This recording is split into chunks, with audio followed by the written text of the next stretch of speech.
Welcome to Lalitha's kitchen. இன்றைக்கி பார்க்க போகிறது கேரட் ரைஸ் தான். இதுக்கு வேண்டியது வந்து ஸ்பைசஸ், கேரட், தேங்காய், கேஷ்யூ, சின்ன பச்சை மிளகாய், கருவேப்பிலை, ஒரு வெங்காயம் பொடியாக நறுக்கினது, சின்னதாக கட் பண்ணின லெமன். இப்போது நான் எப்படி செஞ்சேன்னு பார்க்கலாமா? ஒரு பாத்திரத்தில் 1.5 ஸ்பூன் எண்ணெய் விட்டுக்கலாம்.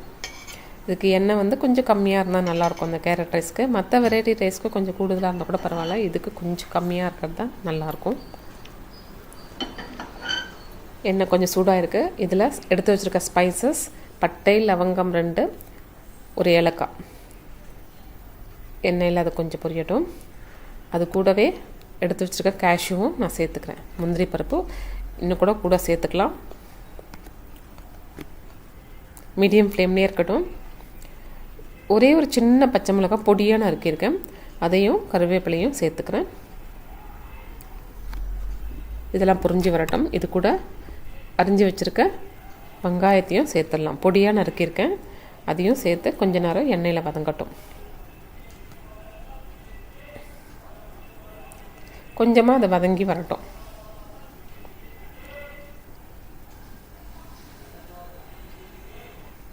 இந்த அளவுக்கு வதங்கினா போதும்.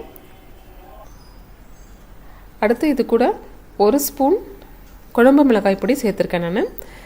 சாம்பார் பொடி இருந்தாலும் அதையும் சேர்த்துக்கலாம். இது ரெண்டுமே இல்லைன்னா கூட 1/2 ஸ்பூன் மிளகாய் பொடி, 1/2 ஸ்பூன் தனியா பொடி சேர்த்து கொஞ்ச நேரம் வதக்கிக்கலாம். மீடியம் ஃப்ளேம்லேயே இருக்கட்டும். அடுத்து இது கூட துருவி வச்சுருக்க கேரட்டையும் சேர்த்துட்றேன். 4 கேரட்டு ஒரு மீடியம் சைஸில் இருக்கும், அதை தான் துருவி எடுத்திருக்கேன். அதை கொஞ்ச நேரம் அந்த மசாலாவோட கலக்கி விட்டுக்கலாம்.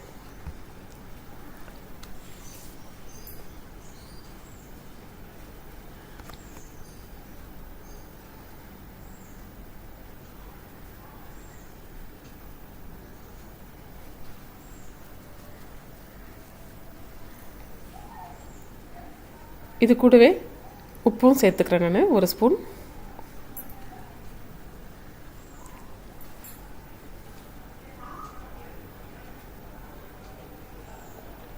கூடவே துருவி வச்சுருக்க கொஞ்சம் தேங்காவையும் சேர்த்துக்கிறேன். 1 டேபிள் ஸ்பூன் அளவுக்கு இருக்கும்.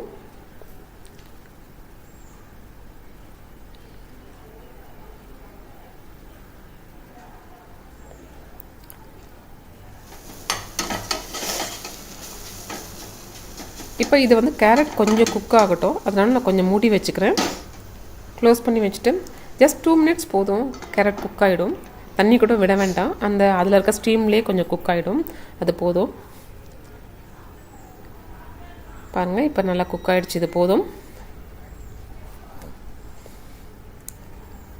இப்போ இது கூட கட் பண்ணி வச்சுருக்க லெமன் வந்து புழிஞ்சிக்கிறேன். அந்த டேஸ்ட் கொஞ்சம் நல்லாயிருக்கும். இதையும் நல்லா மிக்ஸ் பண்ணி விட்டுறலாம்.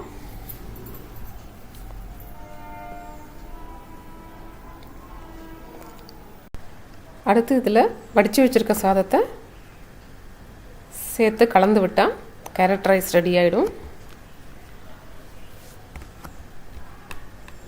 கேரட்டில் வந்து கண்ணுக்கு நல்லதுன்னு சொல்லுவாங்க, விட்டமின் ஏ இருக்கிறதுனால ரொம்ப நல்லது. அதனால் அடிக்கடி நம்ம லஞ்ச் பாக்ஸ் ரெசிபியாக இந்த மாதிரி ரெசிபி செஞ்சு கொடுக்கலாம். ஒரு பெஸ்ட் லஞ்ச் பாக்ஸ் ரெசிபியாக இருக்கும் அது. கூடவே ஏதாவது பசங்களுக்கு பிடிச்ச மாதிரி சிப்ஸோ, அது தான் கண்டிப்பாக கேரட் ரைஸை விரும்பி சாப்பிடுவாங்க.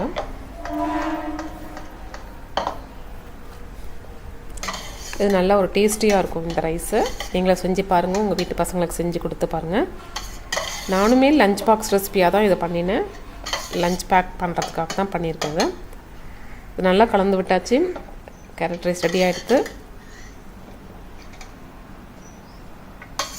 இதுக்கு சாதத்தை வந்து நல்லா பொலன்னு வடிச்சிக்கணும், அப்போ தான் அது நல்லாயிருக்கும். வெரைட்டி ரைஸ்னால் அப்படி தானே பண்ணணும். இப்போ இது வந்து லஞ்ச் பாக்ஸில் பேக் பண்ணிக்கிறேன் நான். இது கூட நான் வந்து பெப்பர் முறுக்கு தான் வச்சு கொடுத்தேன், அதுவும் நல்லாயிருக்கும். இந்த கேரட் ரைஸ்க்கு வந்து பெப்பர் போட்ட முறுக்கு வந்து நல்லாயிருக்கும். பொட்டேட்டோ சிப்ஸ் ஆஸ் யூஷுவல், இல்லை வத்தல் அந்த மாதிரிலாம் கொடுக்கலாம், ரொம்ப நல்லாயிருக்கும். பொறுமையாக வாட்ச் பண்ணதுக்கு பிக் தேங்க்ஸ். Keep supporting.